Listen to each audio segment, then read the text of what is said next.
1:01 eta 11:02 aurreratu direnean ez zuen hala ematen, baina lanak eman dizkiete Titinek eta David Merinok Aimar Olaizolari eta Andoni Aretxabaletari.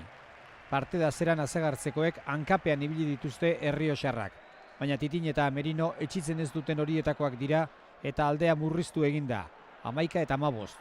Zoragarria Triziokoak eginiko 11. hori. Hurbildu bai, baina harrapatu ez. Asko luzatu eta gogortu den partidaren azken txanpan, Aimarrek eta Andonik eutsi egin diote aldeari eta eurentzat izan da garaipena naiz eta ikaragarri sufritu behar izan duten.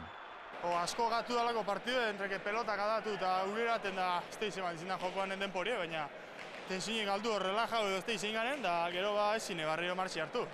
Baina, bueno, irabazi dut eta posik goteko moku da.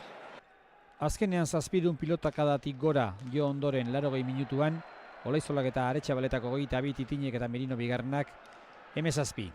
5. garaipena azegartzeko entzat, birekin jarraitu behar momentuz, azpekoek.